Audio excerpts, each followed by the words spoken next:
Hi, this is Carolyn, and I'm here with Aaron. And this is part 2 of our conversation with Christine from the Tennis Mind about the mental game. If you would like to hear about common issues adult recreational players have, please check out part 1. But here is part 2.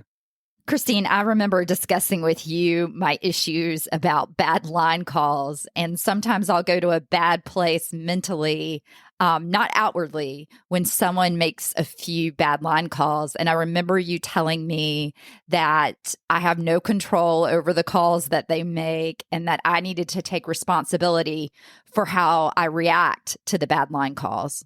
Well, and the other thing with that specifically is that, does it change how you feel or change your anger if you're thinking they're doing the best they can and they just didn't see it, they didn't see it the same as you, or they're trying to cheat you and steal and take and win the game by being a cheater. When you think about those are just two completely different thoughts that if you think one way, it's enraging. It's a justice issue. You've got to make that right. That's not fair. Or they're doing the best they can and, they're trying to be fair. And most of the time, people are trying to be fair. They aren't malicious about their line calls. Every now and then, you're going to come across someone who is trying to cheat. And that's okay, too. There's not much you can do about that. But yes, it's just coming back to what can I control? And because if you get angry and then that affects how you play, then you're essentially handing over the match and saying, all right, you can have it now because I'm mad at you. It doesn't serve you at all. But it's hard. Believe me, I've dealt with that plenty too. Yeah, it is hard. It's very hard. Yeah. And one last tip that I have is to come into the match with one thought ready to go. Because a lot of times, almost every match I have, I'm going to have a low point where I'm struggling. Either I'm losing or I'm not playing my best or I need to refocus. And so for me, it's very, very simple. It's about bringing everything back to just the simplicity of why I'm out there. And I'll literally look at the ball, whether I'm getting ready to serve or I'm watching my opponent serve. And I watch her toss the ball and I'll look at the ball and I'll say, I get to hit this ball. Wow, how fun is that? That's it. That's what I tell myself when I'm struggling, when I'm losing, when I'm not playing my best. And I get back to why I'm out there, which is to hit the yellow ball across the net.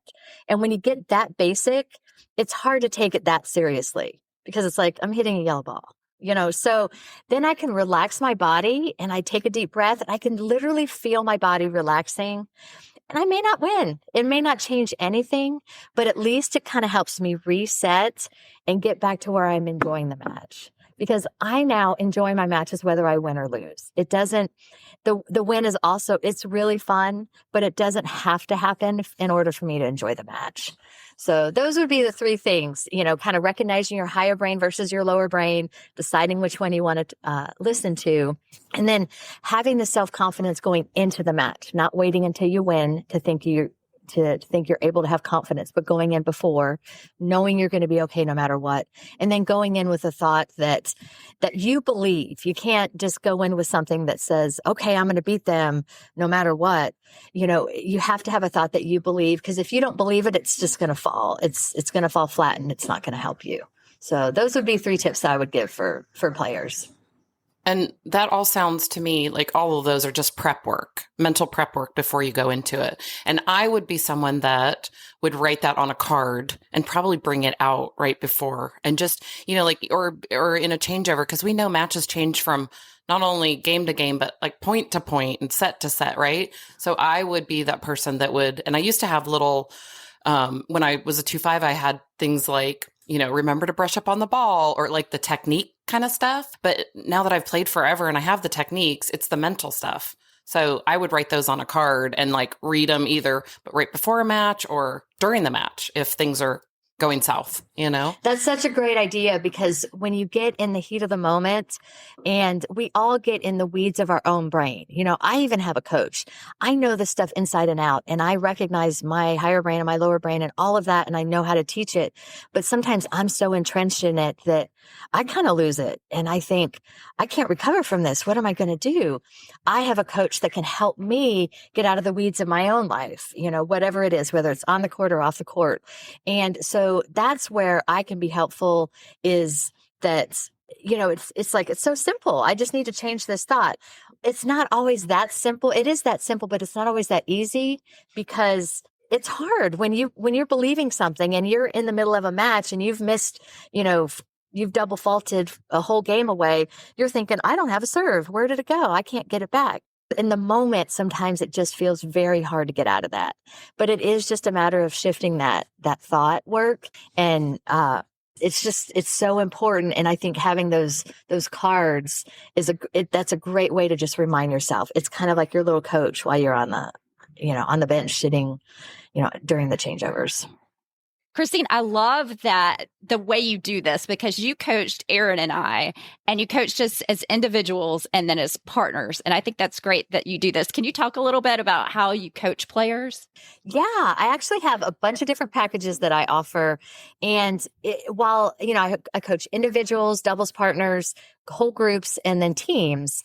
And while each of them are a unique experience, I teach the same thought tools for everybody. So whether you come to me as an individual or a doubles pair or a team, I'm going to teach you those skills to self-coach, because I really think it's important that you're not dependent on me, that you're not thinking, oh, I need Christine because I'm losing it. There are going to be times when you're in the weeds and you may need, I need a session because I'm struggling to find my way out of this. Totally get that. But day in and day out, I want you guys to feel empowered. I want my clients to feel empowered to be able to make their own thought changes in the moment or before or after a match. And so what's important for me is teaching those skills, no matter how I teach it, no matter what the package looks like. So with individuals, they tend to come to me when they're in a rut, or maybe they've lost the joy of the game.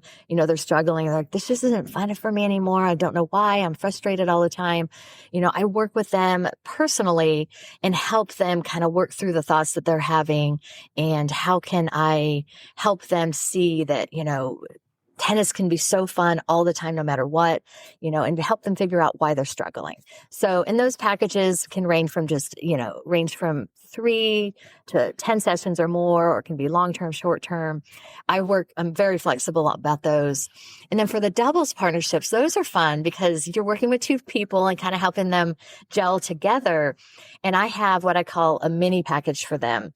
And it's just 3 sessions. I do one, and this is what you guys experience. So I did one personally, a private session with each one of you.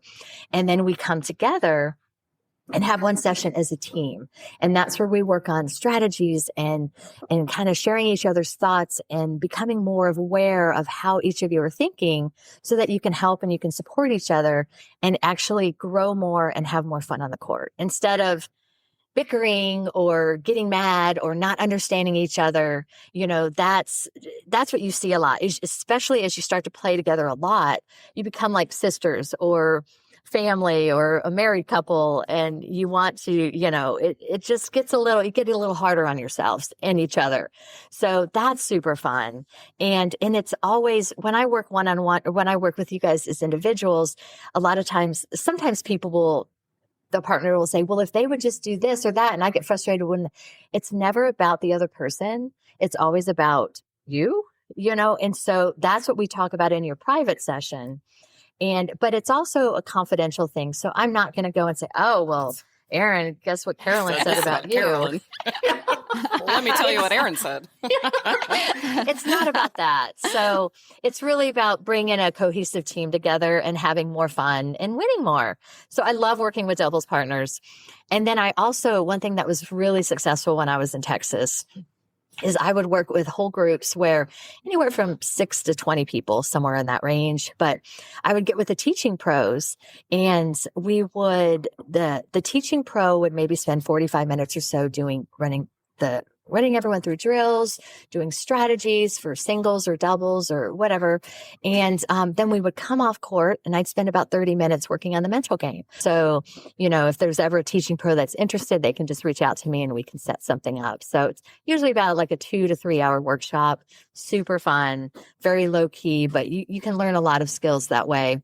And then the last way that I work with people is if a full team wants to work with me. Let's say they're prepping for a season, like combo season's getting ready to start. Like if there's a combo team that really wanted to try and do their best as a whole team, they can hire me to work with them. Or if, let's say you do well and you're going to states or sectionals or something, they can hire me and we work together and I coach them as a big group. I teach them strategies. I teach them how to coach themselves. So they're all kind of following the same mental game together. There's a lot of ways that I work with people, but it all comes down to teaching them the thought tools that I have, teaching them how to self-coach and how to manage their thoughts before, during, and after a match. So I enjoy all of it. I think it's super fun and just love working with the tennis players in any of those capacities. Yeah, I love all of those ways, but I think working with a team would be so beneficial because every individual has their own idea of what the successful team looks like, right? So the captain might have formed a team and is like, we're going to states. Someone else might be on it just to be like, I'm just here to have fun. I want to meet people, like everyone has their own goals. But I think coaching as a team gets everyone on the same page, which I think that would be wildly successful for teams. We have a lot of really strong teams in our area that tend to, a lot of them tend to, or a lot of the same teams tend to go to states, but maybe can't get over that hump of like winning states and getting to sectionals or nationals. And I know people have those aspirations, but that would be such a great way to work with, not just in our, obviously everywhere, but yeah, it gets everyone on the same page, Well, and you don't even need to have the same goal. Like there might be a couple people on the team that are like, I just like these people and that's okay. But how are you working towards what you want and getting fulfilled by your participation on the team, And so a lot of times there can be so much drama with, oh, well, they're playing the certain people get all these matches and other people don't get very many, or the lines. Oh, I'm playing line 3 again, or, there can be so much drama and it's really about removing that. And those are all just thoughts that we're having of, oh, I'm not good enough, or, oh, they think they're better. It's removing that. And then you can all achieve your goals together, even if they're slightly different. And so, yeah, but I agree with you. Being open about what your thoughts are and understanding them, sharing them, supporting each other and whatever you guys want to achieve as a team. It's super, super powerful. I like that. Oh, this is also good. I also just wanted to mention, Christine sometimes says little things that help you a lot and you don't realize it. So when I spoke with you, Christine, I had just lost a match where I was up 5-0 in the second set. And I lost the match. And I remember talking to you about it because I was so upset that I had gotten up and then had lost the match. And you had told me, well, how great is it that you were up 5-0 in a match? Right. And I remember thinking, that's such a great point. I had never thought about that. I was just thinking about, I need to quit adult recreational tennis because I blew this so badly. Right. Yeah. It's her lower brain gets big. Yeah, it does. Right, Karen? It's like out. It grows. Especially in singles. Not so much in doubles, but in singles, it is coming out. Right. I think it's punching you in the face. Yeah. So, yes.